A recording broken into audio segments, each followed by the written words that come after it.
엄마임에도 불구하고 우리 아이들은 많은 숫자가 수포자의 길을 걷는지 오늘 그 이야기를 나누어 보고자 합니다. 아마 들어오시는 분들이 계속 이어서 들어오시는 분들도 많이 있으실 것 같고요. 또 처음 이렇게 들어오시는 분들은 제가 누군가 사회과학 못 들어서 아쉬운 분들은 현재는 그 뭉치출판사 유튜브가 아니라 제 이름으로 된 아마 톡톡멘토 유튜브로 들어가시면 지금 강의한 것들을 제가 다 레코딩해서 Recording in progress. 유튜브에 올려놓고 있거든요. 그래서 이걸 뭐 편집을 한 게 아니라 한 1시간가량을 올려놓은 그 사이트에 유튜브 사이트에 올려놨기 때문에 참고하셔서 보시면 찾아서 한번 보시면 될 것 같아요. 그래서 사회과학도 한번 관심 있으신 분들은 또 다음 기회에도 이어서 할 거니까 또 새로운 강의가 이어질 때 그때 또 입장하셔서 들으셔도 좋고요. 자, 저는 조미상입니다.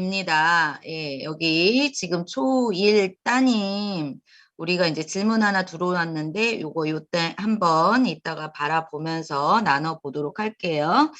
자, 사실은 초등학교 시기가 초중고 대학까지의 우리가 보통 우리나라는 대학교 학력이 굉장히 높기 때문에 보통 12년에서 16년이 이제 평균 직업을 갖지 않고 공부하는 시기이거든요. 그래서 이 초, 중, 고를 놓고 봤을 때 고등학교 때 잘해서 대학교를 가는 게 아니고 기초 학력을 또 공부의 근육을 키워야 되는 이 초등 6년의 시기가 어떤 태도, 공부에 대한 첫인상, 공부에 대한 근육, 이건 성적이 아니거든요.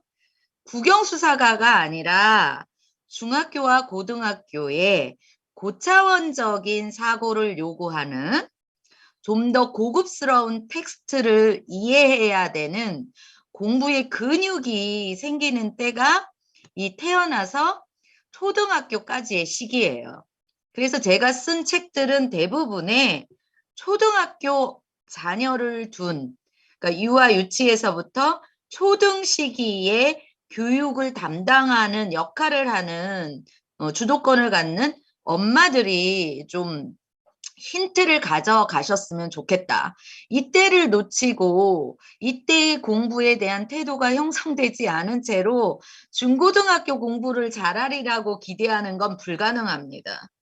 불가능합니다. 그래서 제가 쓴 대부분의 책들이 사회의 트렌드를 좀 읽어드리는 거고요. 사회가 변했잖아요. 변한 사회에 교육이 바뀐다라는 사실 너무나 당연하지 않습니까? 그래서 사회의 변화 속에서 공부를 교육이라는 그 부분에 대해 열정만 가지면 안 되고요. 예. 열정만큼 새로운 전략을 펼쳐낼 수 있는 엄마가 자녀를 행복하게 미래의 경쟁력을 키워낼 수 있다. 저는 이렇게 바라봅니다. 오늘은 수학을 나누고 있는데요. 지난번에 우리가 사회 시간에 이런 얘기를 했어요. 애들이 가장 어려움을 호소하는 과목이 수학인 줄 알았는데 사회더라. 1등 먹었죠, 사회가. 그런데 수포자, 사포자라는 얘기는 없잖아요. 사회를 포기한 아이들은 드물어요. 이제 그 얘기를 우리가 그 이유를 알아야 돼요. 근데 수포자는 굉장히 많단 말이에요. 그 비율을 보니까 초등학생은 열에 한 4명 정도가 수포자고 중학교로 가면 이제 더 넘어서 열의 한 절반, 고등학교로 가면 60%가 수포자. 사회를 어려워는 하는 1등이지만 포기까지는 안 일어나, 사회는. 그런데 수학은 일정 시기가 오면 손을 놔버리는 아이들이 너무나 많다. 그래서 수포자라는 용어까지 생겼다. 자, 이 이유를 좀 이해하실 필요가 있습니다. 무조건 아이들이 열심히 안 하고 또 하나 아이들이 열심히 안 한다고 그것도 아니잖아요. 또 하나 엄마 마음대로 엄마 방식대로 잘못된 전략으로 인해서 수포자로 만드는, 그러니까 수포자로 키워내는 거죠. 그런 엄마도 무진장 많습니다. 나는 아니다? 어떻게 알아요? 본인을 객관적으로 판단해 보세요. 내가 수포자를 만드는 엄마일 수도 있다라는 거죠. 대부분이 이 이유가 아주 단순합니다. 아이들 입장에서는. 지금 입장하신 분들은 대부분 이제 유치에서부터 초등학교 자녀를 두신 분들일 거예요. 아까 이제 초일 어머니 있으셨는데 그냥 걔네들은 단순해요. 책 왜 안 읽어요? 재미없으니까. 그러면은 재미없다라는 얘기는 책에 대한 흥미를 못 줬다라는 얘기와 동일합니다. 아직은 교육의 주도권이 엄마한테 있잖아요. 그러니까 흥미를 못 준 거죠. 재미를 못 느낀다라는 거는. 예. 또 하나 아이와 아직은 발달 단계에 놓여 있지 발달이 완성된 아이가 아니잖아요. 그러면 아이를 이해하고 발달 단계를 이해하고 우리 아이의 개성에 맞는 방법을 써야 되는데 남들이 좋다는 거 1등이 한다는 거 이거 아니거든요. 아이들은 워낙 아이 하나하나가 유니크한 아이들이거든요. 그러니까 교육에 있어서 특히 초등교육에 있어서 그 내 아이만의 유니크한 특징을 이해하고 그에 맞는 전략을 써야 되는데 자꾸 눈길을 옆집 아이에 둔단 말이죠. 이런 답답할 때가 어디 있습니까? 우리나라는 자꾸 평균주의, 동일하게 맞추려고 하는 그러한 편견 속에서 교육을 시키니까 내 아이와 맞지 않는 방법을 가지고 자꾸 아이한테 강요를 하니까 말도 못하고 아직 조리 있게 논리를 펼치지 못하는 우리 아이들이 그냥 당하는 거죠. 누구한테 당하나요? 다른 사람한테 당하는 거 아닙니다. 엄마한테 당하는 겁니다. 우리 한번 점검해 보실 필요가 있죠. 아주 중요한 내용입니다. 수학은 달라요. 수학은요, 수학의 정체성을 이해하셔야 돼요. 사회와 과학과 또 다른 학문입니다. 수학은 결론으로 말하면 고리학문입니다. 이게 무슨 소리냐? 잘 들어보세요. 예, 수학은요, 개통, 위계성이 굉장히 강한 학문이에요. 예, 풀어드릴게요. 이게 무슨 말이냐? 쉽게 말해서 1학년의 개념을 놓치면 2학년이 힘들어집니다. 1학년 때 배운 거 반복해서 2학년에 나오지 않습니다. 나오는데? 아닙니다. 그거는 여러분이 잘 모르셔서 그런 것 같은 거지 1학년 때 배운 개념을 바탕으로 확장됩니다. 그리고 2학년 때 확장된 배운 개념을 가지고 동일하게 3학년을 배우는 게 아니라 또 거기에서 고리를 타고 또 확장됩니다. 그래서 수학은 개통성, 위계성이 굉장히 강한 학문이기 때문에 한 학기, 한 학년, 하나의 개념만 놓쳐도 다음 학기, 다음 학년을 이어가는데 어려움을 호소하게 됩니다. 그런데 자꾸 여러분은 선행으로 앞서가고 싶어 하시죠? 그런데 여러분 자녀가 수학을 못하는 결정적인 이유는 전학년, 전학기, 우리 아이가 4학년이라면 1, 2, 3학년에 나온 수학의 개념을 완벽하게 숙지를 못했기 때문에 4학년이 어려운 겁니다. 그런데 그런 아이들한테 자꾸 선행, 앞에 있는 거, 남보다 더 선행을 많이 했다. 이런 것들을 자랑 삼아 한다면 그 아이가 바로 수포자가 될 가능성이 높습니다. 그래서 결론은 아직 시간이 여유로운 초등학교 이 시기, 중고등학교의 수학 학문을 이해하고 마음대로 다뤄내기 위해서는 초등 6년에 나오는 300여 개의 개념을 공식을 암기하는 게 아니라 완벽하게 이해하고 숙성이 돼서 나의 말로 설명까지 할 수 있을 정도로 되면 중고등학교 수학은 절대 포기하지 않습니다. 그런데 자꾸 초등학교 때 학원과 문제집으로 기술자를 만들어 버리니까 사고를 계속 키워내는, 공부의 그릇을 키워내는 목표를 가지지 않고 어떻게 하면 문제를 빨리 시간까지 재가면서 정확하게 정답을 맞출 수 있을까에 포커스를 맞춘다면 엄마가 수학 공부에 대한 전략은 잘못 세우는 엄마다 이렇게밖에 얘기할 수 없습니다. 그래서 우리가 가장 중요한 이 위계성이 강한 학문이기 때문에 사회는 지금 조금 부족해도 또 나와요. 초등학교 때 나온 개념들이 중학교 때 또 반복해요. 고등학교 때 또 나옵니다.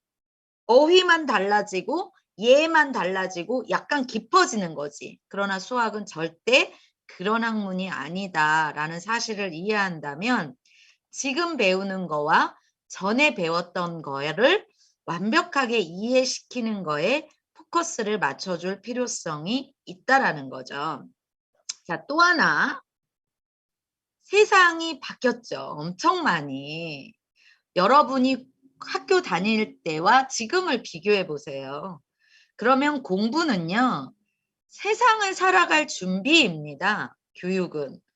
그런데 자꾸 과거의 사회 기준으로 수학을 암기하고 문제를 많이 푸는 그런 형태로만 가게 한다면 이 인공지능 시대의 수학 패러다임하고는 관계 없습니다. 더불어 수능도 마찬가지입니다. 결국에는 중학교, 고등학교 수능에서 요구하는 수학은 산수 차원이 아니거든요.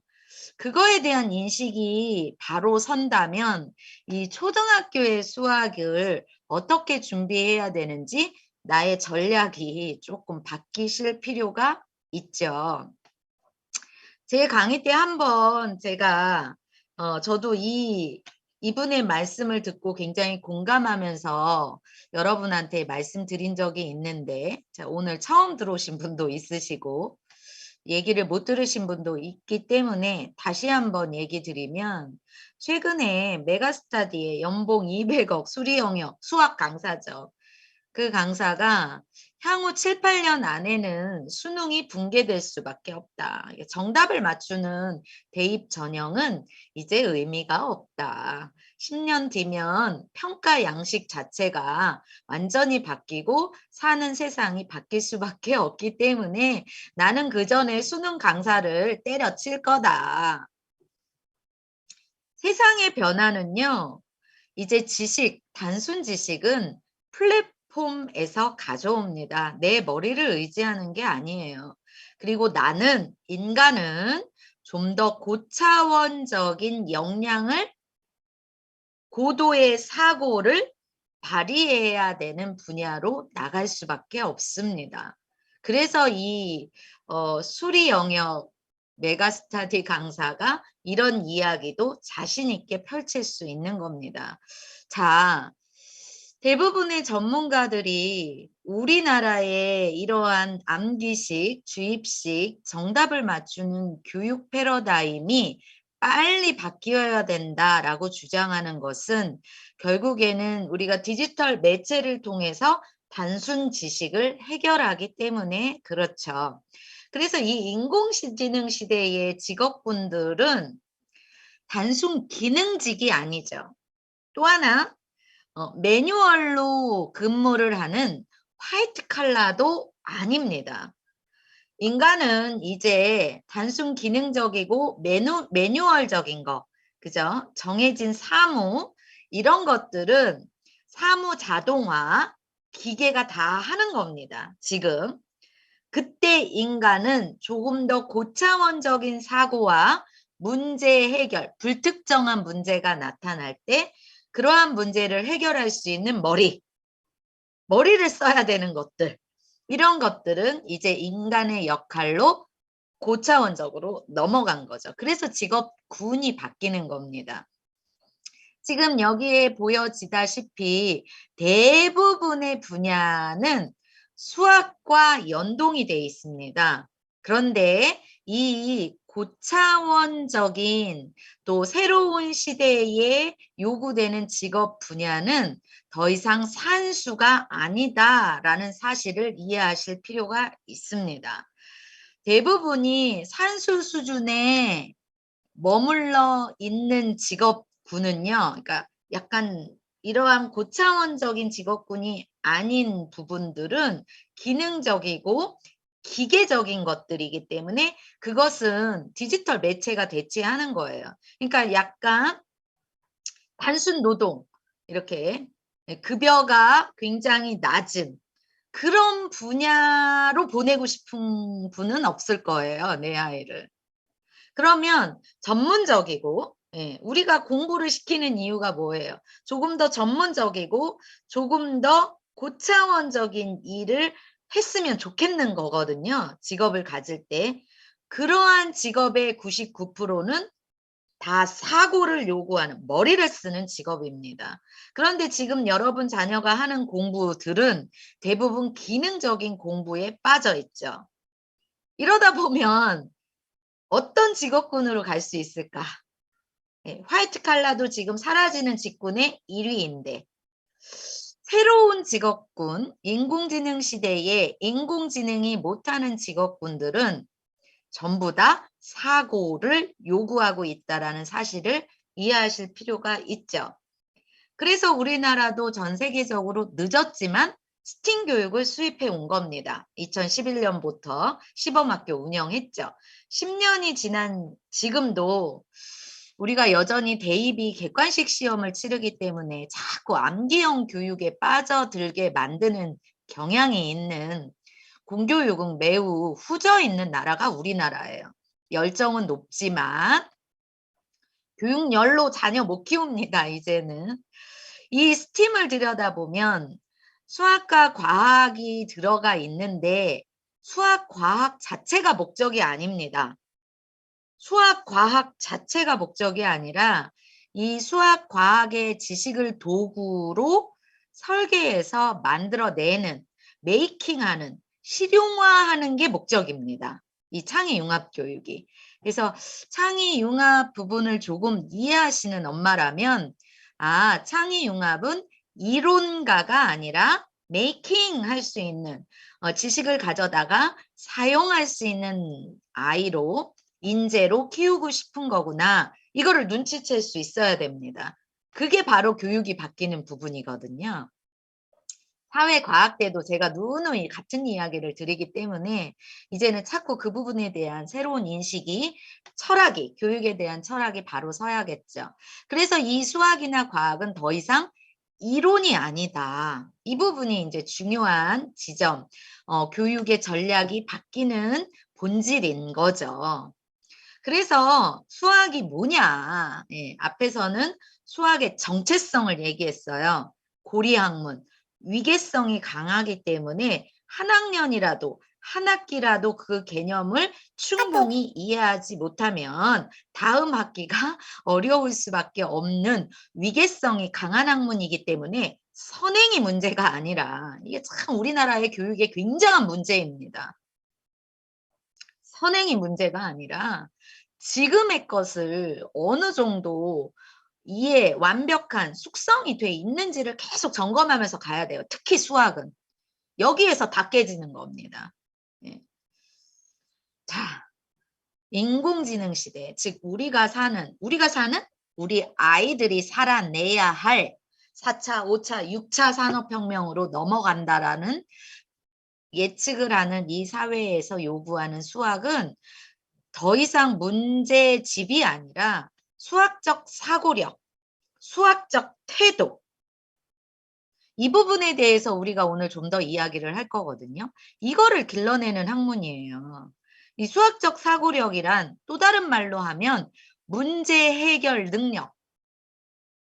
우리 인생은 죽을 때까지 문제를 만나고요. 그 문제를 해결하면서 살아가요. 어머님들, 우리 다 성인이잖아요.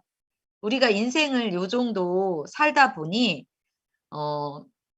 반복되는 문제보다 불특정하게 일어나는 문제가 더 많더라는 거죠. 정답이 통하는 문제가 아니라 생각하는 힘, 문제 해결력, 문제를 바라보는 태도, 그 문제를 지혜롭고 슬기롭게 풀어나가면서 살아가는 게 인생이에요. 그것을 학령기에 연습하는 과목이 특히 수학입니다. 그래서 수학적 태도와 수학적 사고력, 이 부분을 조금 이따가 좀 더 디테일하게 풀어볼 텐데, 이거를 갖춘 아이가 세상에 나가서도 학력이 있어서가 아니라 문제 해결력이 좋더라는 거죠. 그런데 우리는 이거를 암기하게 하고 공식을 외우게 하고 구구단을 외워야 마치 다른 아이보다 한 학년 앞서가는 것 같은 착각. 이게 지금 우리의 문제고, 결국 그로 인해서 잘 돼야 되는데, 그렇게까지 하면 잘 돼야 되는데 고등학교 때 60%가 수포자다. 누가 만들었냐는 거죠. 그 분위기 누가 만들었는지 약간 우리가 반성해야 되는 부분입니다. 자, 여러분 자녀하고 이야기해 보셨나요? 네, 토론까지는 아니어도요. 수학 공부를 왜 해야 되는지 아이하고 그냥 또 이렇게 막 정식으로 하면 아이가 긴장하고 우리 엄마가 왜 저럴까? 우리 엄마가 질문을 하면 어떤 아이는 우는 아이도 있어요. 질문을 하면. 정답, 이게 네 생각은 어때? 생각을 물어보는데 정답을 모르겠다고 우는 아이가 있거든요. 그러니까 엄마가, 그런 아이의 특성은 엄마가 정답을 아이한테 많이 체킹했던 엄마인 거예요. 어쨌든 엄마, 아빠로부터 사회를 훈련받는 거기 때문에 그렇습니다. 그래서 너무 정식으로 경직된 분위기 말고요. 물어보세요. 수학 공부는 왜 해야 할까? 수학 공부가 왜 필요한 것 같아? 네 생각은 어때? 이런 대화를 좀 나눠보셨나요? 이게 바로 아이의 수학 공부에 대한 이해, 니즈. 여기서부터 이제 공부가 출발하는 거예요. 내적 동기라고 하죠. 외적 동기는 지속성이 떨어져요. 칭찬, 뭐 사탕 발림, 예, 용돈 이런 거는 지속성이 떨어집니다. 그게 아니라 자발적으로 왜 해야 되는지를 스스로 느껴서 어렵지만 내가 해보고자 하는 도전, 이거를 주기 위해서는 굉장히 공부가 길잖아요. 지루하거든요. 예, 지금으로부터 한 20년 이상 가야 되거든요. 그러니까 왜 해야 되는지를 좀 가볍게라도, 그리고 수시로. 그래서 네 생각은 어때? 수학 공부를 하면 뭐가 좋을까? 그러면 이제 그 아이가 물어볼 수도 있잖아요. 지금 제가 얘기할게요. 우리가 살아갈 때 친구하고도, 우리 아이가 학교에 갈 때 친구하고도 문제가 생길 수도 있고, 어떤 내가 하고 싶은 거를 하더라도 거기에서 문제가 생길 수도 있고, 늘 우리가 살아가는데 어떤 문제가 생길 수 있단 말이죠. 그런 문제를 잘 해결하려면 어떻게 하면 좋을까? 생각을 많이 하는, 생각을 잘 할 수 있는 어른으로 되려면 어떻게 하면 좋을까? 수학이라는 건 결국 생각을 잘하는, 생각을 잘하게 되면 문제도 빨리 풀리거든요. 이러한 부분에 대한, 우리가 어떤 여행을 간다고 했을 때도 여행을 그냥 가자 하고 무조건 가나요? 우리가 3박 4일, 5박 6일, 아니면 하다못해 1박 2일 여행을 떠나더라도 얼마나 계획을 세우나요? 그런데 여러분, 인생은 1박 2일, 2박 3일 아니잖아요. 100년 인생을 세워가는데 그 인생의 계획을 얼마나 철두철미하게 세워야 할까요? 그리고 세워도 그대로 되지 않잖아요. 이러한 것들에 대한 문제 해결력을 키우는 게 수학이고, 생각을 더 키워나가서 좋은 방법으로 어떠한 친구와의 갈등이나 문제도 잘 해결할 수 있도록 그러한 생각을 갖추게 하는 게 수학이거든요. 이런 이야기를 아이 입장에서 아이에 맞는 사례를 들어가면서 그냥 가볍게 토킹 어바웃 하는 거예요. 해보세요, 이거. 정답이 도출이 안 돼도 상관이 없고요. 어떤 결론이 나오지 않아도 상관이 없습니다. 그러나 엄마하고 이런 대화를 나눈 아이와 그렇지 않은 아이는 그렇지 않고 무조건 해야 된다니까. 엄마가 문제집 풀으라니까. 학원에 가라니까. 이렇게 해서 공부하는 아이는 천지 차이입니다. 이거 해보셨나요? 지금 여기 보니까 70여 분 들어와 계신데 이거 해보신 분 손 한번 들어보실래요? 우리가 이런 세대가 아니기 때문에 나도 내 아이에게 이런 걸 잘 못한다가 아니라 나부터 하면 되거든요. 그래서 반드시 그냥 밥 먹으면서 네. 지금 제가 다른 얘기 해드리는 것보다 이 부분이 아이하고는 가장 첫 번째로 필요한 부분입니다. 안 해봤죠? 네. 꼭 해보세요. 제가 어떤 노하우보다 그냥 그치만 제가 하나 걱정돼서 저도 엄마니까 걱정돼서 말씀드리는 건 너무 경직된 분위기에서 저런 얘기하면 안 된다. 그냥 지나가는 말로 툭. 이 힘든 수학 공부 왜 해야 되지? 네 생각은 어떠니? 이러면서 풀어가는 거예요. 네. 그 부분은 가장 예, 아이가 이런 거를 대놓고 한번 해보는 거죠. 우리 가볍게는 하지만 수학 공부는 왜 해야 돼? 우리가 공부는 왜 해야 될까? 이런 것들을 한번 기회를 잡아서 대놓고 그런 이야기를 나눌 시간을 가져보는 거죠. 우리가 마트를 가더라도 여기 어머니 이제 친구하고의 아이들 친구하고의 선물을 주고받는 거의 부분을 수학과 대입시켜서 얘기한다. 굉장히 좋은 방법이죠. 우리가 마트를 가더라도 수학적인 태도와 사고가 없으면 굉장히 중구난방 된다라는 얘기죠. 자, 하버드에서 제일 많은 학생들이 들은 과목이 우리도 알고 있는 마이클 샌델 교수의 정의라는 과목이에요. 하버드에서 이 교수의 강의는요. 이 교수가 네, 오늘 꼭 해보세요. 아까 말씀드린 거. 이 교수가 유명해서 이 교수 자체의 정의라는 과목 때문에 이 철학 과목이죠. 인문학 강의인데 이 과목 때문에 많은 학생들이 듣는 게 아니라요. 교수법. 이 교수는 모든 수업에 강의를 하지 않고 질문을 던져요. 그 이유는 스스로 생각하라는 거예요.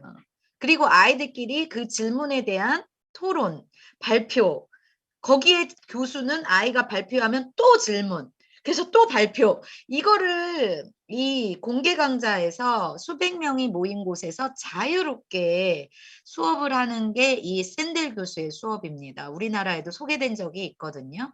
이 샌델 교수의 방법이 니들이 생각하라는 거예요. 그로 인한 사고가 발달되고 말을 표현함으로 인해서 문제 해결력을 갖추게 하는 거거든요. 그냥 무조건 교수님이 강의만 하고 받아쓰고 문제집만 풀고 이거는 암기했다 까먹고 암기했다 까먹고 우리 다 해봤잖아요. 그래서 이 샌델 교수의 강의 중에 하나 굉장히 재미있는 질문을 제가 따와 봤어요. 실제적으로 이 정의라는 과목에서 샌델 교수의 그 수업하는 것들을 촬영해서 보여준 적이 있거든요. 예를 들면 이런 거더라고요. 선로에 화물 기관차가 달리고 있는데 브레이크가 고장이 난 거예요. 멈출 수가 없는 거죠. 그러니까 계속 선로를 따라 가다 보면 5명의 인부가 있어요. 그러면은 그대로 가면 5명의 인부가 쳐 죽는 거잖아요. 근데 브레이크는 고장이 났지만 핸들은 틀 수 있어요. 그래서 핸들을 틀려고 보니 거기에선 한 명의 인부가 일을 하고 있는 거예요. 그러면 우리는 이 딜레마적인 질문 속에서 선택이 일어나야 되고 문제 해결이 일어나야 됩니다. 누구는 이렇게 얘기할 수 있겠죠. 5명이 더 소중하지. 아니야. 한 명이라도 인간의 목숨은 어떤 목숨이라고 해서 소중하고 덜 소중하고는 없어. 이렇게 얘기하고 판단할 수도 있는 거죠. 이러한 생각과 판단력 속의 문제 해결력이 결국에는 사고를 깊게 만들고 문제에 대해서 회피하는 게 아니라 직면해서 해결해 보려는 태도. 이것 때문에 이 수업이 그렇게 인기가 있다라고 합니다. 이러한 부분이 수학의 문제를 풀 때 길러지는 부분과 일맥상통하는 부분입니다. 수학 문제를 푸는 거는 정답을 맞추기 위함이 아니라는 사실. 과거에는 3차, 2차, 1차 산업혁명 때는 우리가 노동, 집약적인 일을 했기 때문에 그러한 기능적인 공부를 해도 통했고 학력이라고 얘기했지만 지금은 그러한 것들을 사무 자동화가 또는 로봇 AI가 하는 시대이기 때문에 우리 인간은 산수가 아니라 더 고차원적인 수학적 사고를 요구하기 시작한 겁니다. 어떤 어머님이 이런 이야기를 하면 수학은 문제 해결력이 중요해요. 창의성이 중요하죠. 이런 이야기를 하면 사고력이에요. 이러면 창의 사고력에 좋은 책은 어떤 책인가요? 창의 사고력을 하면 창의 사고력 문제집을 많이 풀면 되나요? 이런 질문을 하십니다. 여러분도 궁금하시죠? 네, 창의 사고력을 키우려면. 여러분, 창의 사고력이 뭔가요? 네, 사고력이에요. 생각하는 힘입니다. 창의 사고력을 타깃으로 해서 전문 서적이 있는 건 아닙니다. 생각하는 힘이 색이라는 거. 그러니까 예를 들어 독서를 즐길 수 있다면 그 아이는 이미 사고에 대한 훈련을 받고 있는 겁니다. 사고가 깊어지면 그 속에서 남다른 생각을 할 수 있어요. 그게 바로 창의예요. 창의 따로 사고력 따로가 아닙니다. 그래서 창의 사고력이라는 키워드를 붙여놨을 때 생각하는 힘, 여기에 특화된 책이나 문제집이 있는 게 아니고요. 네. 창의 사고력 문제집 있던데요. 여러분 그런 문제의 유형에만 익숙해지겠죠. 그런 유형의 문제만 조금 바꾸면 애들이 다른 문제로 여기는데 본질, 수학에 대한 또는 사고를 키워놓지 못한 채 문제집만 줘서 창의 사고력 문제집이라 할지언정 그런 문제의 유형에만 익숙해지게 만든다고 창의 사고력이 좋아진다? 그런 비결이 있으면 다 하죠. 안 그렇습니까? 예. 그래서 사고력을 키우는 겁니다. 예. 생각하는 힘.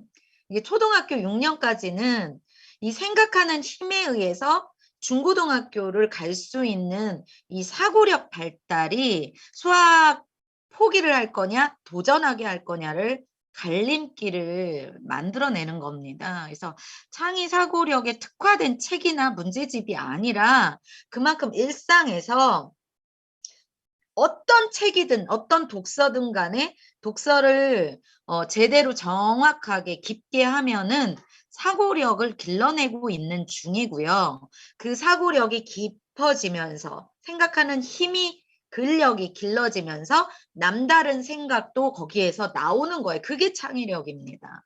그래서 창의 사고력 문제집 만약 굳이 문제집을 풀리고 싶으시다면요. 이런 유형의 문제집은 한 30%, 70%는 생각하는 힘을 길러낼 수 있는 어떤 독서의 도구, 독서. 이게 꼭 창의 사고력의 맞춤형이 아니어도 모든 독서는 전부 다 사고를 길러내는 거다.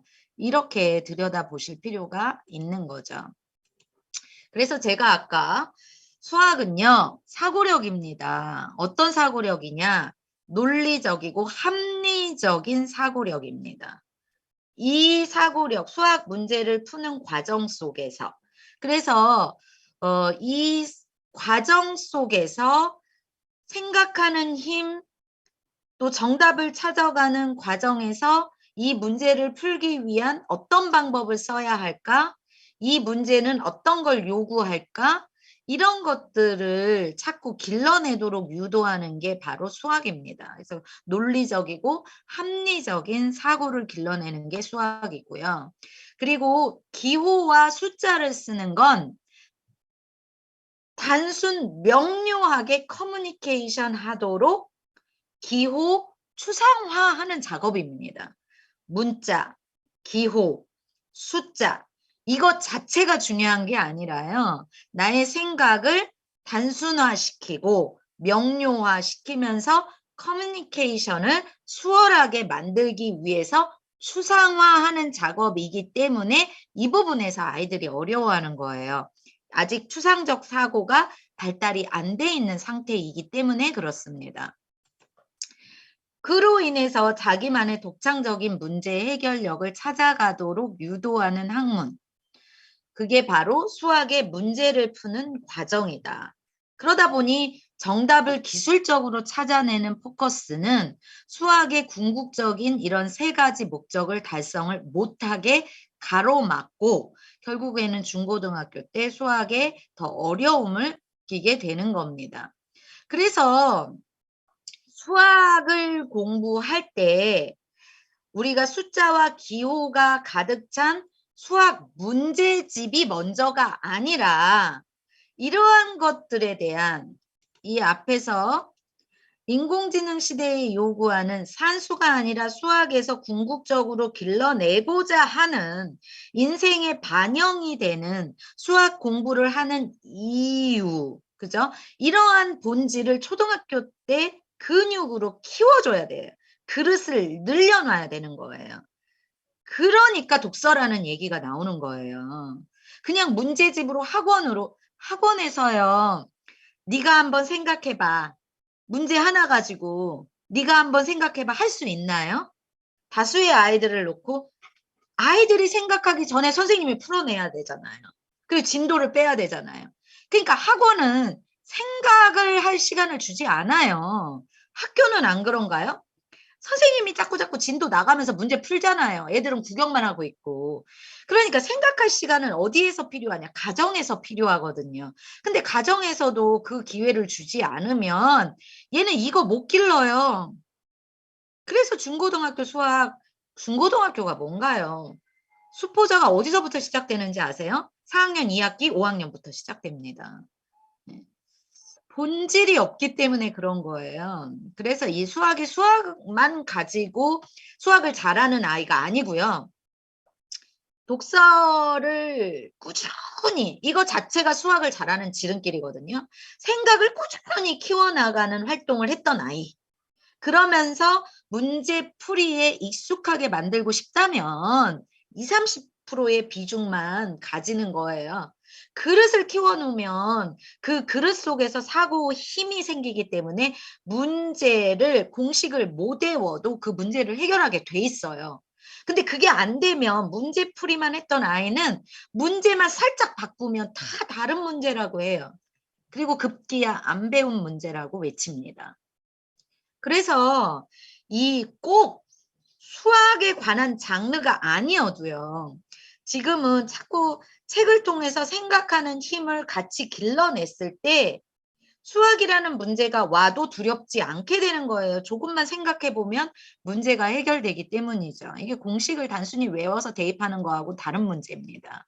특히 그리고 인공지능 시대의 수학은 거듭 말씀드리건대 산수가 아니기 때문에 그렇습니다. 그래서 논리적이요 합리적인 사고력이라는 건 공식과 정답 문제풀이의 포커스가 아니에요. 정답으로 가는 과정을 훈련하는 겁니다.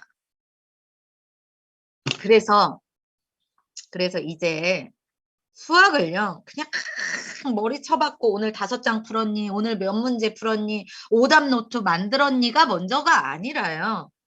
말하는 수학으로 바꿔주셔야 돼요. 예.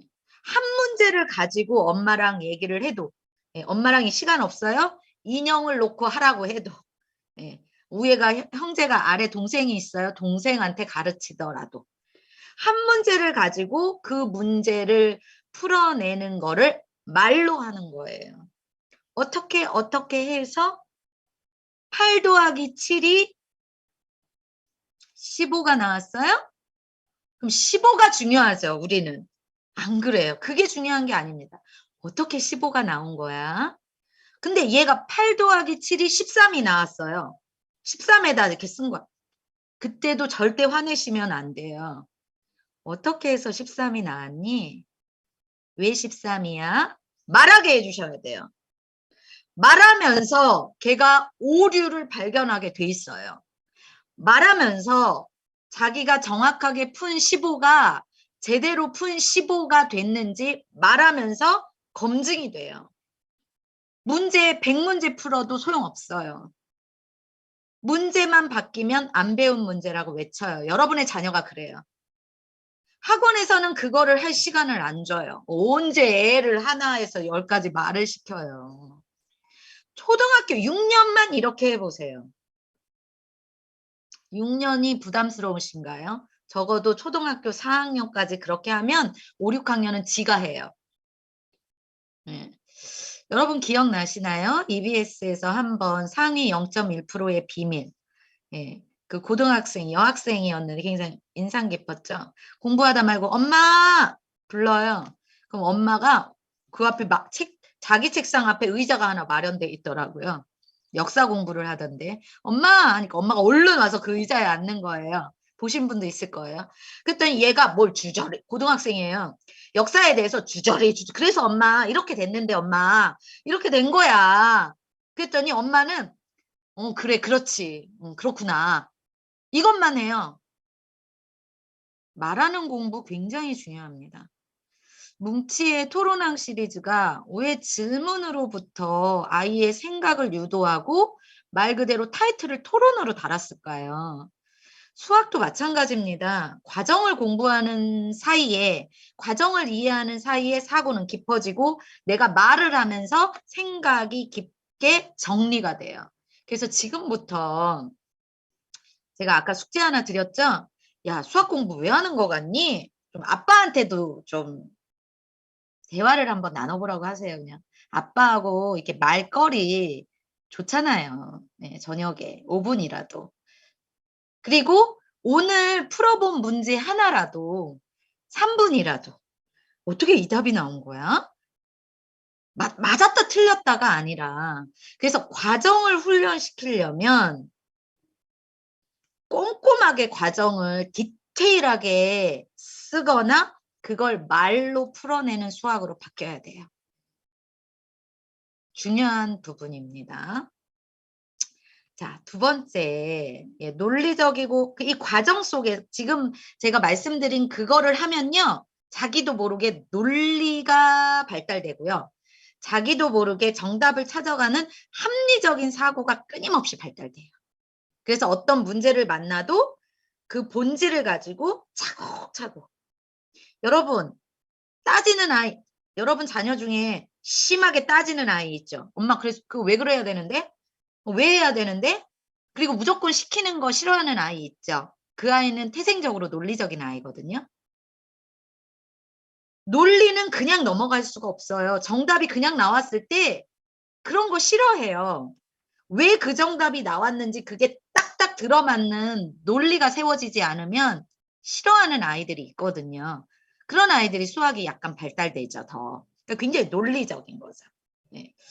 자, 두 번째가 바로 기호와 그래프, 이런 이제 자료, 숫자, 기호, 문자, 이런 것들을 대표하여 나타내는 학문이 수학이죠.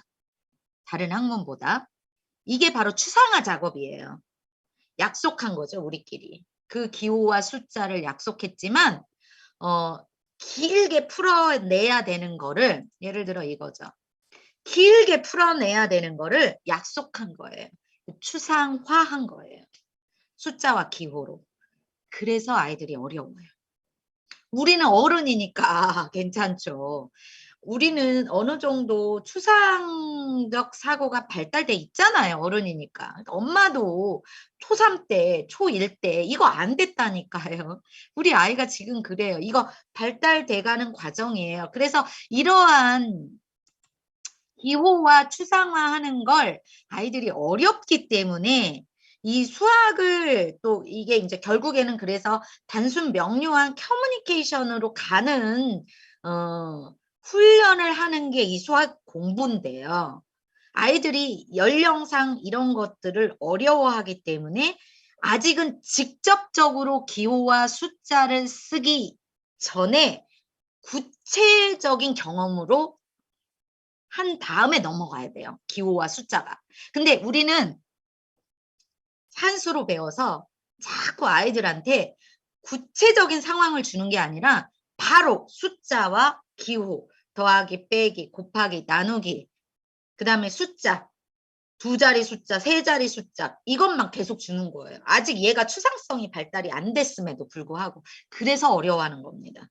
그래서 아까 어떤 어머님이 채팅창에 아이 친구한테 선물을 주려고 할 때 수학에 관해서 나눈다. 이게 상황인 거예요. 그러면 이 숫자와 기호하고는 이게 나중에 그런 상황에 대한 수학적 태도와 이해가 깊어지면 숫자와 기호로 대입만 하면 돼요. 그거는 굉장히 수월해요. 근데 구체적인 상황에 대한 경험이 없기 때문에 숫자와 기호로만 턱 줬을 때 이해도가 떨어지는 겁니다. 그러면 이제 어머님들이 이렇게 문의를 해요. 굉장히 많이 질문하십니다. 특히 초등학교 어머님들은 연산, 사칙 연산이 많이 나오는 시기이기 때문에 연산에 목숨을 걸죠. 그리고 연산 하나 맞고 틀리는 것 때문에 굉장히 희비가 엇갈립니다. 어머님들이. 그리고 자꾸 연산 때문에 아이들이 수학 예를 들어 시험을 보면 쪽지 시험이라도 연산 때문에 틀렸다. 이거를 굉장히 호소하시는데 연산 연습을요. 기계적으로 기술적으로 반복해서 하게 하는 그것 때문에 수포자가 됩니다. 적당히 하셔야죠. 그리고 자꾸 틀려도 그거 중요하지 않습니다. 지금은. 연산 연습보다 사고의 힘을 길러내면 이 정답이 기술적으로 나오게 하는 거는 이 연산이 기술적으로 되는 거는 사실은 어느 적당한 시기 조금 성장하여 적당한 시기가 되면 빠른 시간에 할 수 있어요. 지금 안 되는 것들이. 그러니까 여러분 우리가 공부도 지금은 이해가 안 됐는 지금은 그렇게 이해가 안 됐는데 어느 시기가 되면 딱 이해가 되는 지점으로 넘어갈 때가 있거든요. 이런 것들이 사고의 힘이 사고력이 발달되고 경험치가 늘어나면서 그때는 더 수월해지는 거예요. 그러니까 우리가 옛날에 공부가 왜 그렇게 어려웠지? 지금은 이게 너무나 잘 보이는데 이게 우리의 이제 경험과 사고가 늘어났기 때문에 그렇거든요. 근데 지금 아직 그 발달 단계가 놓여 있지 않은 아이한테 기술적으로 지루하게 기계적으로 그거를 하게 하는 그것 때문에 수포자 만든다고 보시면 됩니다. 90% 이상 그래요. 그래서 적당히 그 대신 독서를 통한 사고의 힘을 키워놓으면 이 연산도 추상화는 되는 거니까 이 추상적 사고가 발달이 되면서 정말 한 3학년, 4학년 방학 때 한 달에 문제집 한 권을 한 2-3번 그 연산 연습용 문제집 그러니까 조금 1, 2학년 때 안 되는 거를 막 어거지로 막 하게 하려고 하지 말고 조금 연산 때문에 틀리는 거는 나중에 다 해결이 돼요. 이 성장하면서. 그렇게 큰 애들이 중학교, 고등학교 때 연산 때문에 괴로워하는 게 아니에요. 문제 파악이 안 되고 문제에서 이야기하는 본질을 그러니까 결국엔 뭐가 문제냐. 사고력이 문제인 거예요. 그런데 자꾸 초등학교 때 연산을 기계적으로 하게 함으로써 수학을 질리게 만드는 거죠. 흥미를 떨어뜨리게 만드는 거죠. 뭐가 중요한지 길게 보셔야 돼요. 공부는 굉장히 긴 작업입니다. 예, 100m 달리기가 아닌데 지금의 잘못된 전략으로 수학을 지루하고 포기하게 만드는 엄마가 있더라. 예. 자, 사실 연산은요. 수학 교과서하고 다른 문제집이 아니라 수학 익힘책 아시죠? 예, 익힘책을 반복해서 풀게 하는 것만으로도 충분해요. 예. 그래서 그냥 학습지와 문제집 가지고 너무 지루하게 가는 거는 좀 피했으면 좋겠어요. 대부분의 수학 전문가들은 예, 연산을 너무 기계적으로 시키지 말라라고 권합니다. 자, 세 번째가 이제 창의적이고 독창적인 문제 해결력. 그래서 전문가들은 수학을 상상력이라고 얘기해요. 이게 이제 문제 해결력이라는 뜻이에요. 그런데 그 문제를 나만의 방식으로 다른 방법으로 문제 해결을 할 수 있어야 된다라는 얘기죠. 어떤 문제가 나한테 주어졌을 때 수학 문제 아니고도 어떤 문제가 주어졌을 때 그 문제를 바라보는 힘, 그리고 그 문제를 풀어내려는 적극성, 그리고 그 문제를 나만의 방식으로 풀려는 태도, 이게 창의성이에요. 그래서 이제 수학 교과서에 요즘에 너만의 방식으로 풀어봐. 아예 그 풀이 과정을 주죠. 그리고 이 방법 말고 다른 방법으로 풀어봐. 이게 바로 독창적으로 풀으라는 얘기거든요. 자, 수학대 수학교육과 이 교수님이 수학은 창의성이다. 남들이 다 푼 문제 열심히 반복해서 풀어봤자 소용없다. 수학은 남들이 안 푼 문제를 풀 줄 알아야 된다. 이게 사고인 거죠. 문제 해결력. 남들이 못 푼 문제를 풀려면 창의적인 생각 없이는 수학을 잘할 수 없다. 이렇게 얘기했어요. 자, 이 부분이 결국에는 수학은 연산력이 아니라 문제 해결력이라는 뜻입니다. 네. 자, 문제 해결력을 키우기 위해서는 연산보다 사고의 힘이, 그리고 그 사고의 힘으로 연산이 해결되도록 해야 되는 거예요. 기계적으로 연산을 하게 하는 게 아니라. 연산, 지금 한 어머니 질문 주셨는데 연산이 부족해서 곱하기 나누기를 못하는 게 아닙니다. 우리가 그렇게 배워서 자꾸 그렇게 밀접화시키는 건데, 더하기 빼기 곱하기 나누기는 기계적인 연산이 아니라요. 더하기, 많아지는 거, 그러니까 보태지는 거, 합해지는 거. 더하기의 개념이 그냥 기계적으로 1 더하기 1은 2가 나오는 훈련이 아니라 이 더하기 기호의 의미를 아는 거고요. 빼기, 덜어내는 거. 빼기 기호의 의미를 추상성이 아니라 구체성으로 이해해야 돼요. 그래야 곱하기가 동수 누가의 법칙인 걸 스스로 발견합니다. 같은 수에 누적해서 반복돼서 더하기 하는 거가 곱하기여서 구구단을 외울 필요가 없는 거예요. 외웠을 때 계산이 빨라질 수 있으니까 외우는 거예요. 곱셈은 덧셈이잖아요. 나눗셈은 뺄셈이잖아요. 그러니까 더하기 빼기 기호가 의미하는 게 뭔가를 알면 기계적인 연산 훈련이 안 돼도 다소 늦어도, 그리고 빠른 속도는 시간이 갈수록 해결되는 거예요. 수학을 연산으로 엄마가 포커스를 맞추니까 아이도 그렇게 생각하는 거예요. 아이도. 그래서 이 더하기 기호가 의미하는 게 뭔지를 알고 더하기를 하고, 빼기 기호가 의미하는 게 뭔지 알아야 거기에서 다소 느려도, 연산에 하는 게 다소 느려도 결국에는 해결이 되고, 이 빠르고 느리고는 시간이 갈수록 달라지는 거예요.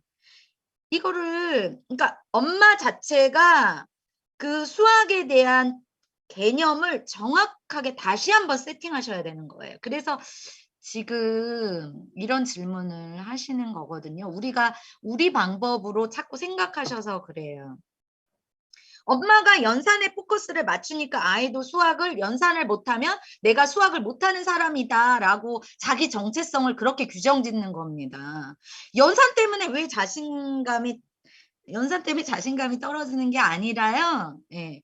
엄마가 수학은 연산을 잘해야 수학을 잘하는 거야. 연산을 못하면 수학을 잘할 수 없어. 이렇게 정의해 주니까 아, 나는 수학을 못하는 애구나.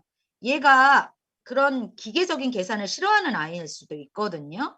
논리가 이해가 안 되면 문제 푸는 것 자체가 싫은데 말을 못하는 거예요. 아직 그런 거에 대한 설명이 부족한 아이니까. 조금 연산을 못해도 괜찮아. 조금 천천히 해도 괜찮아. 생각해봐.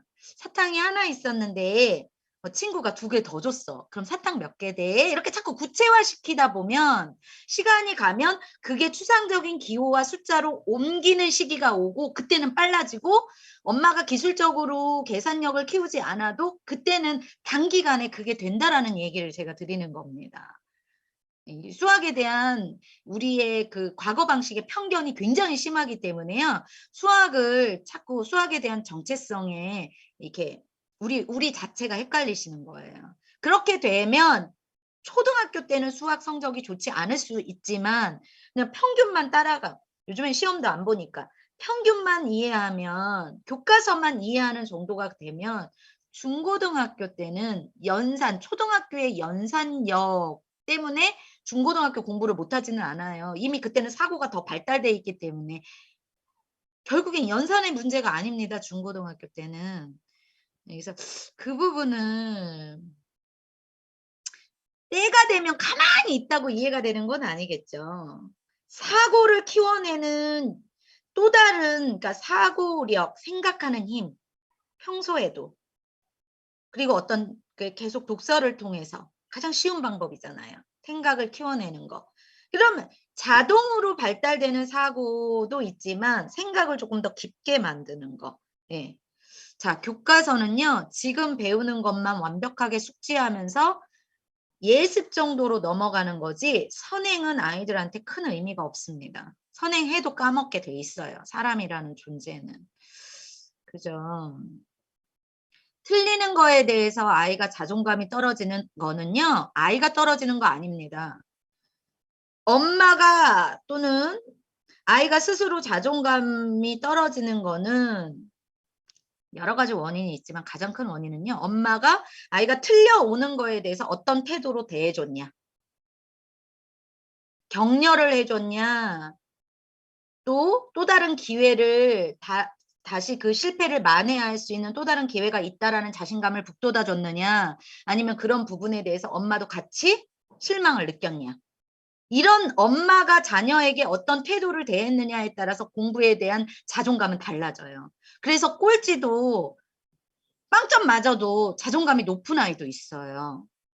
이거는 아이를 어떤 태도로 그 전에부터 지금 어떤 어머님이 간단평가하는 부분에 대해서 스스로 틀리는 거에 대해서 자존감이 떨어지고 자신감을 잃어버릴 수도 있다.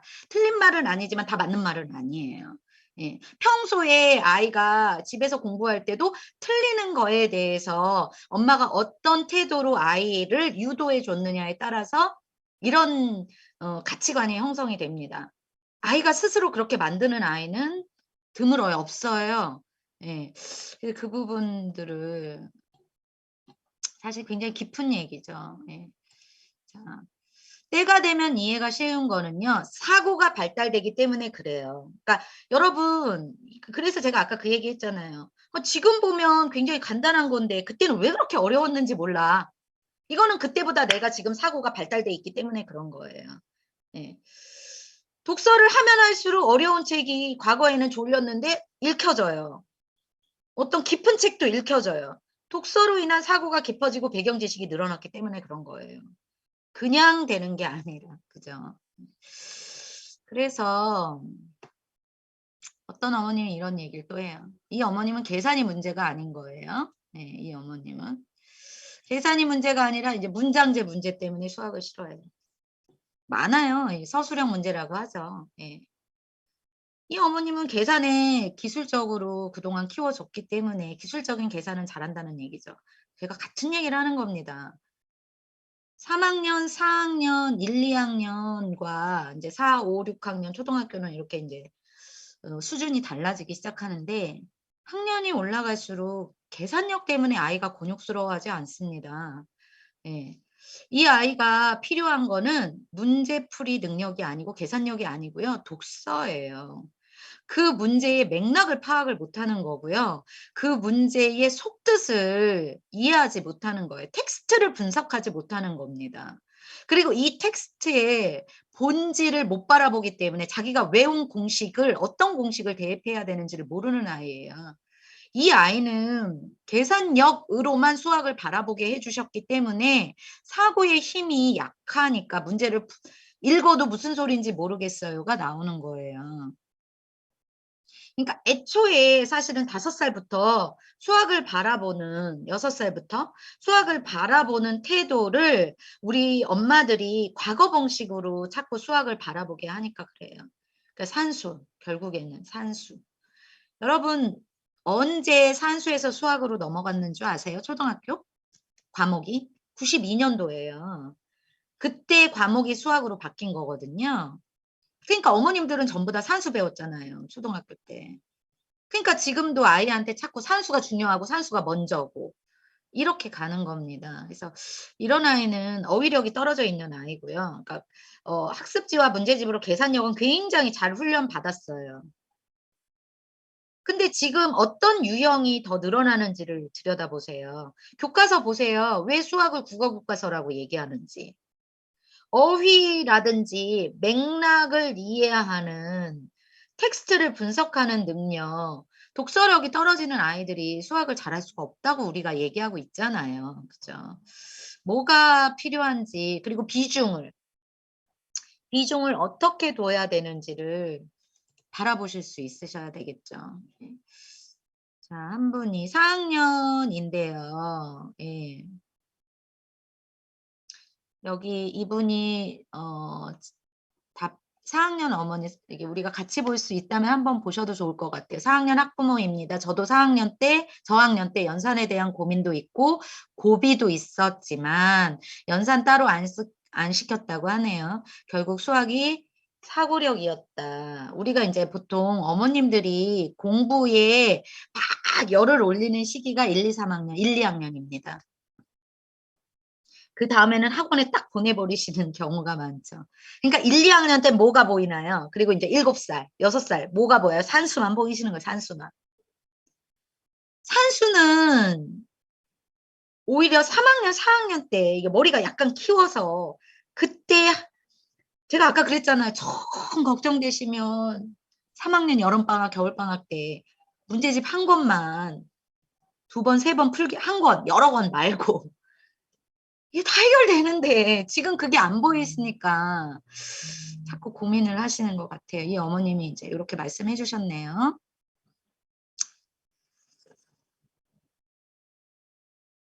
저기 한 어머님이 썰렁홈즈 파트 약수배수는 좋아하는 15소년 표류기를 주제로 해서 아이도 아이 개성과 기질이 있죠. 하나를 좋아해서 하나를 깊게 들어가면 그냥 내비두세요. 이게 이제 책 독서하는 요령 중에 어머님들은 이제 전집을 샀어요. 예를 들어 40권을 샀으면 골고루 읽기를 바라지만 아이의 성향은 다 다릅니다. 아이가 하나만 본다면 일단 내비두셔야 돼요. 아이를 존중해 주셔야 되고요. 그게 깊어지고 그게 충족이 되면 넘어갑니다. 그 기다려 주실 수 있으셔야 돼요. 그러니까 너무 조급해 하시면 오히려 엄마의 그런 부분, 조급증 때문에 아이가 책 읽기를 중단하는 경우가 있습니다. 최근에 한 기업에서 면접을 볼 때 우리나라 전봇대 모두 몇 개야? 여러분한테 연산이 중요하다고 여기기 때문에 이제 연산에 대한 이제 걱정 때문에 이제 얘기하시는 건 저도 엄마로서 충분히 이해가 되는데 이 질문은 전봇대 전부 다 세라는 더하기 문제가 아니잖아요. 예. 대기업에서 이 면접을 봤을 때 요구하는 건 합리적이고 논리적인 추론을 할 수 있냐는 거예요. 그리고 너만의 방식으로 이 문제에 대한 해결력이 어떤지를 테스트하는 겁니다. 인공지능 시대의 각 산업 분야에서 요구하는 수학은 연산이 아닙니다. 연산이 수학을 대변하는 것도 아니고요. 더하기 빼기에, 그러니까 더하기가 합해져서 많아진다라는 그 개념이 구체적으로 서면 더하기는 되게 돼 있어요. 구체적인 경험이 선행이 돼야 돼요. 그래서 그러면 기술적으로도 빨라집니다. 그거 없이 반복적이고 기계적인 게 위험하다라고 강조드리는 겁니다. 그래서 이 기업에서 이러한 문제의 면접을 보는 것들이 결국에는 수학적 사고, 논리적인 사고다. 이런 것들을 우리가 자꾸 들여다볼 수 있어야 돼요. 근데 결국은 우리의 고정관념을 조금 바꿔내야 아이가 수포자가 되지 않을 수 있고 그래도 하나의 문제라도 끙끙거리면서 풀려는 태도를 갖게 되거든요. 결국엔 이제 논리적이고 합리적인 사고. 결국엔 이 부분을 해결하기 위해서 사고력을 해결하기 위해서 책을 읽는데 우리는 독서도 자꾸 기능적으로 바라봐요. 어떤 줄거리를 이해하는 거. 뭐 남이 쓴 책에 대한 줄거리를 우리가 암기해서 뭐 할 건데요. 책을 텍스트를 읽으면서 논리와 사고를 발달시키는 중이거든요. 그러니까 천천히 깊게 읽어야 되는 거예요. 그래서 남다른 사고, 전두엽을 만들어내는 거거든요. 소통, 기호와 추상화 시키는 부분은 왜 스토리텔링이라고 얘기하는지 아세요? 스토리텔링이 뭔가요? 상황을 주는 거예요. 숫자와 기호를 주는 게 아니거든요. 상황을 주는 거예요. 시장에 갔어. 우리가 어떤 시장에서 오늘 사야 되는 물건이 5개야. 그 마트가 5층으로 이루어져 있어. 어떻게 5개를 효율적으로 빠른 시간 안에 구입해 올 수 있을까? 숫자와 기호가 아니거든요. 수학적 태도예요. 분류하고 비교하고 그 속에서 우선순위를 정해서 내가 어느 층부터 먼저 가서 그 층에 모여 있는 거를 분류해서 사가지고 오느냐. 경비예요. 예. 그리고 시간의 효율성이에요. 이게 수학이거든요. 그래서 여행을 갈 때도 수학 머리가 있는 사람이 적게 들이고 효율적으로 관광하고 오는 거예요. 이게 스토리텔링 안에서 주어지는 겁니다. 그래서 스토리텔링 안에서 구체적인 경험을 많이 한 아이가 소통 능력이 좋아지고 수학적 사고력이 좋아지는 겁니다. 적어도 초등학교 때는 이 작업이 많이 돼 있어야 되는 거죠. 창의성? 수학이 재밌어야 창의성이 나오지. 수학이 이렇게 지루하고 문제집만 열심히 푸는 거고 정답을 공식을 외우는 건데 그렇게 정체성을 수학을 주면 어떻게 수학의 창의성이 나오겠어요? 불가능하지. 호기심과 재미가 빠져 있는데 수학에. 그래서 수학은요. 수학을 하기 이전에 일단은 독서를 통해서 발달시킬 수 있는 사고를 조금 먼저 바라보세요. 네. 그래야 조금 더 아이가 수학에 대한 정체성, 수학을 바라보는 힘이 남달라집니다. 그래서 어떤 책을 선택할 때 재미를 주거나 그 다음에 외워서 들어가는 부분이 아니라 자연스럽게 그 상황 속에서 이해가 되는 부분으로 그리고 조금 더 다른 생각으로 갈 수 있는 부분으로 표현되어 있는 것들. 같은 이제 수학적 장르라도 어떤 이제 공식적인 것보다 여러 가지 사례를 들어서 자연스럽게 아이가 수학을 바라보는 흥미 그리고 다른 방법으로 좀 유도해 줄 수 있게끔. 그래서 사실은 수학 동화 같은 경우에는요. 동화책 같은 동화책으로 된 종류는 한 3세트에서 5세트 정도를 읽어내면요. 여러 가지 방법, 더하기에 대해서 또는 빼기, 곱하기에 대해서, 도형에 대해서 여러 가지 사례를 체험하게 됨으로 인해 이해가 깊어져요.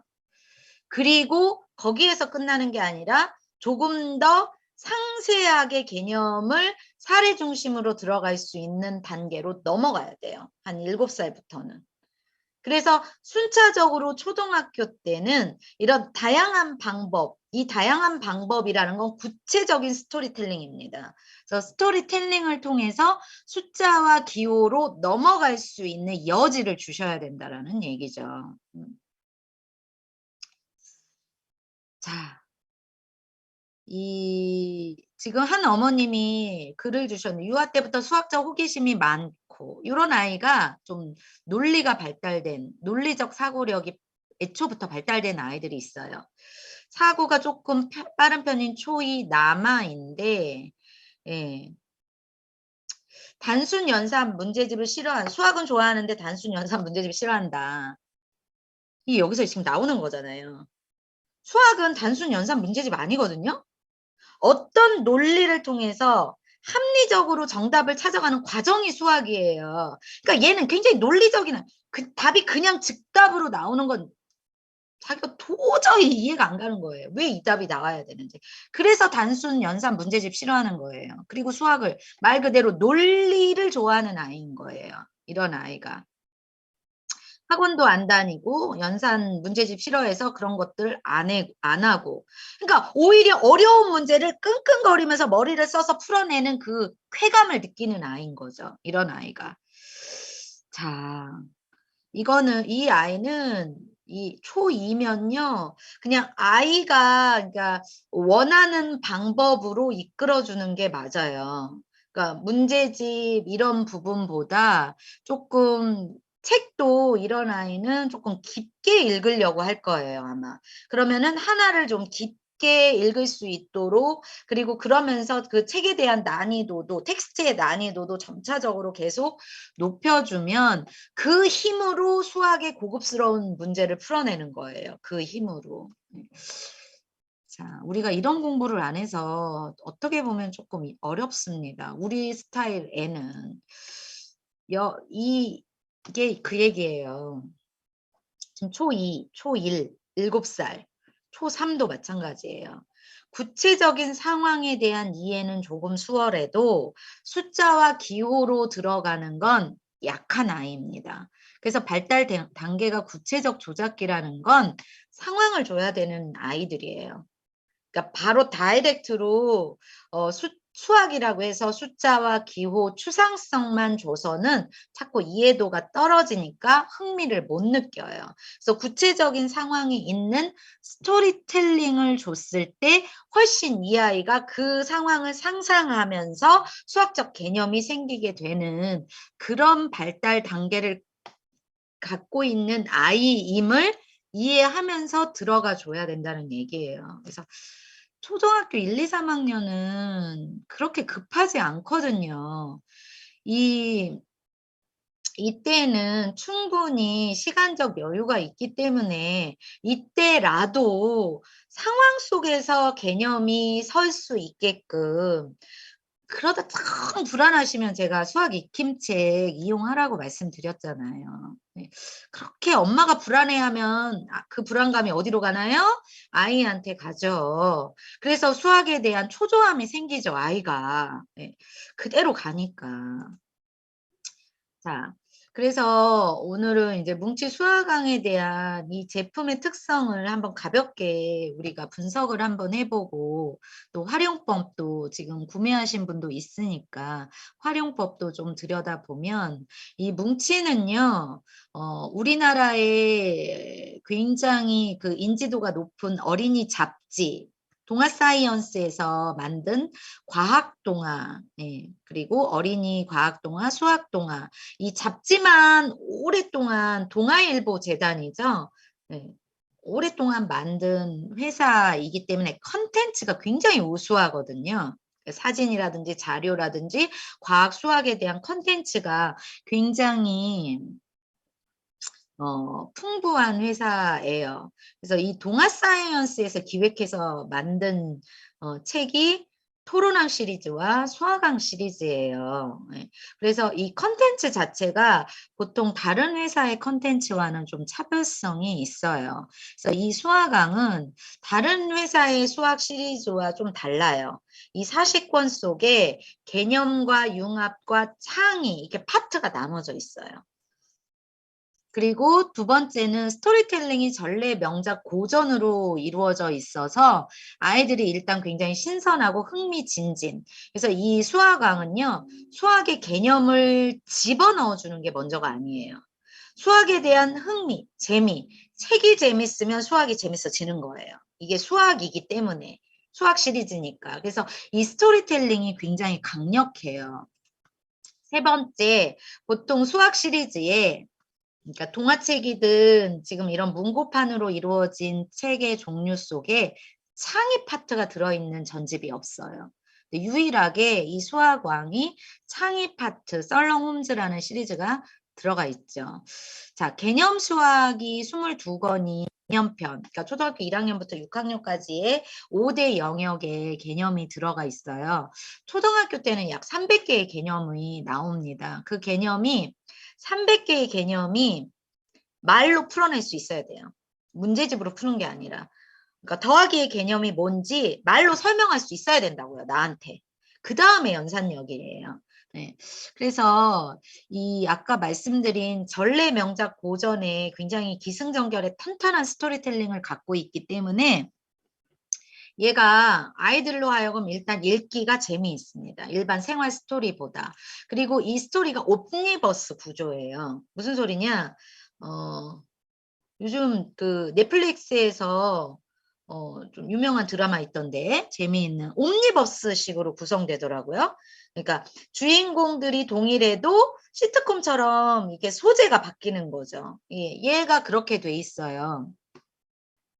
5단원, 4단원으로 돼 있지만 스토리가 각각 분리되어 이 120쪽 정도를 읽을 수 있도록 돼 있어서 이 문고판이어도 옴니버스 구조는 아이들이 수월하게 끊어서 읽어 내려갈 수 있습니다. 예, 전부 다 그런 건 아니지만 앞에 부분들은 거의 옴니버스 구조로 스토리텔링이 돼 있어서 어렵지 않습니다.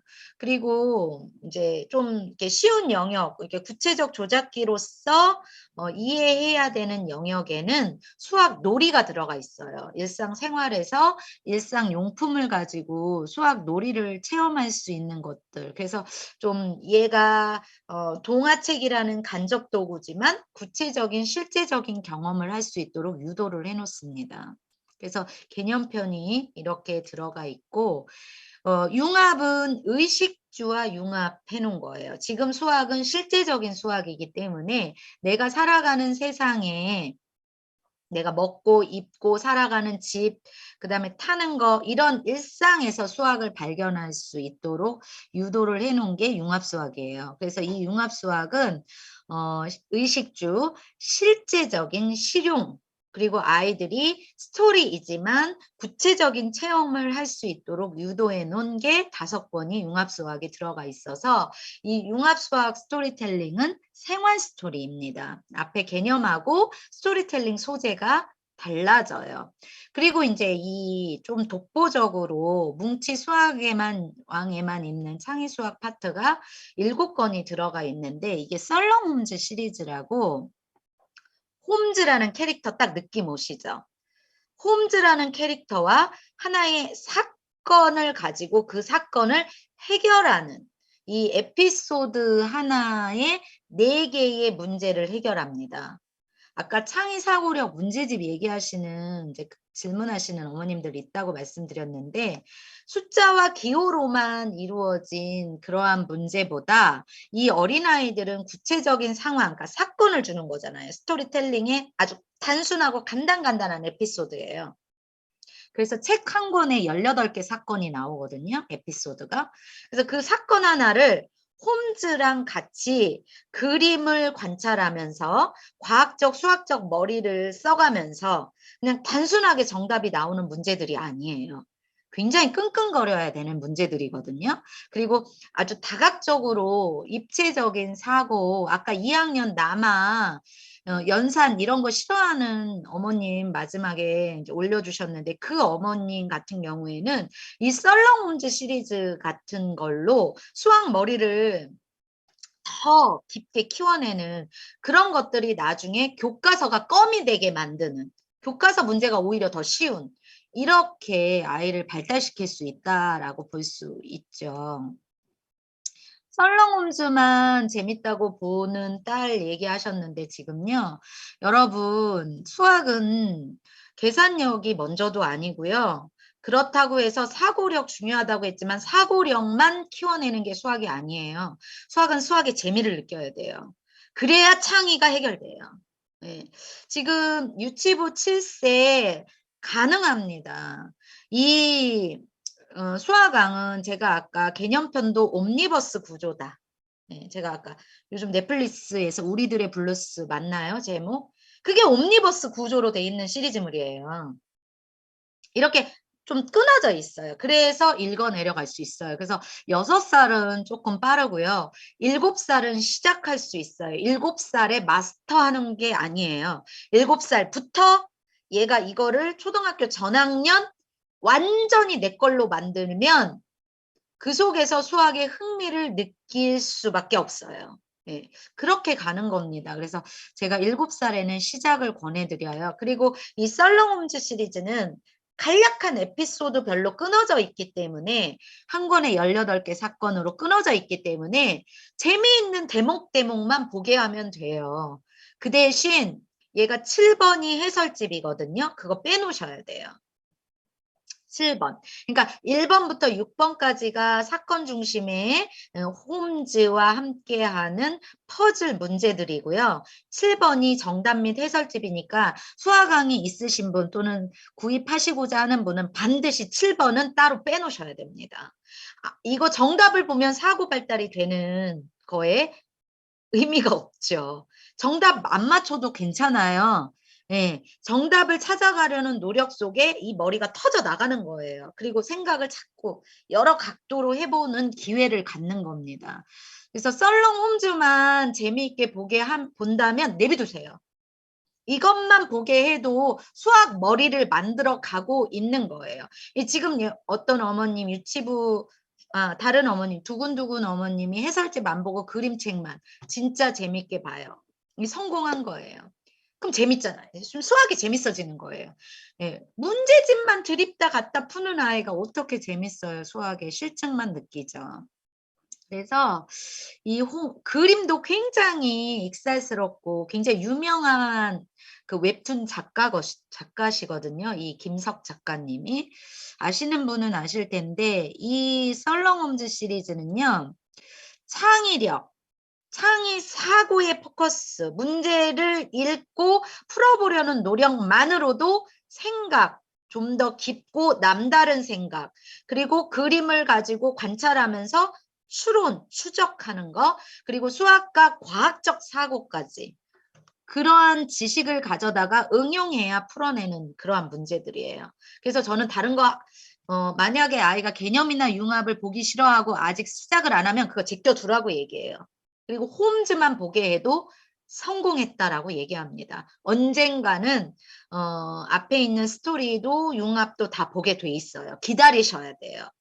성급하게 아이한테 조급하게 요구하시면 안 됩니다. 예, 그래서 이 창의 수학 파트가 수학왕에 있어서 진짜 큰 변별력이고요. 지금은 이러한 창의 사고, 연산 안 해도 괜찮아요. 연산 빵점 맞아도 저는 괜찮습니다. 지금은 이렇게 해서 흥미만 가지게 하면 그 언젠가는 엄마가 생각했던 것보다 더 빨리 올 수도 있고요. 제가 아까 말씀드린 방학을 이용하는 방법도 있고요. 수학 익힘책만 평소에 그 정도만 하게 하는 건 아이가 지루해하지 않습니다. 네, 익힘책을 좀 따로 사두면 좋겠죠. 자, 그래서 이 홈즈를 좀 잘 활용할 수 있는 방법 권해드리고요. 마지막으로 우리 그 머릿속 정리, 이 사시권에 대한 머릿속 개념을 정리하는 파트가 이 개념 사전 3권이에요.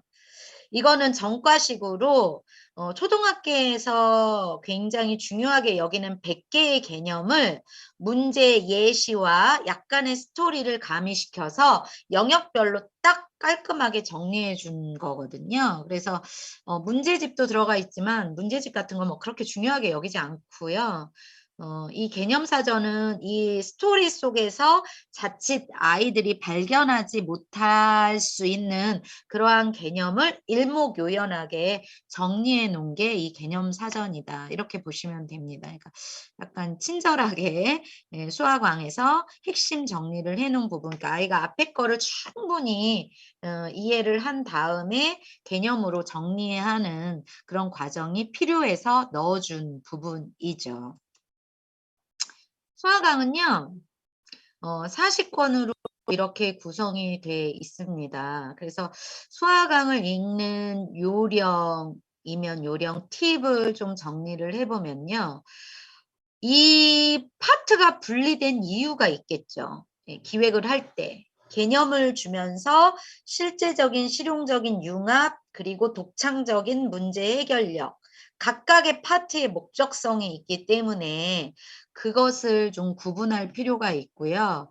개념은 스토리텔링은 재밌지만 그 속에 수학적 개념을 추출하기 위해서는 줄거리만 후루룩 읽는 게 아니라 5독 정도를 반복해서 읽게 유도하시면서 개념을 추출할 수 있어야 된다. 이렇게 보셔야 되고요.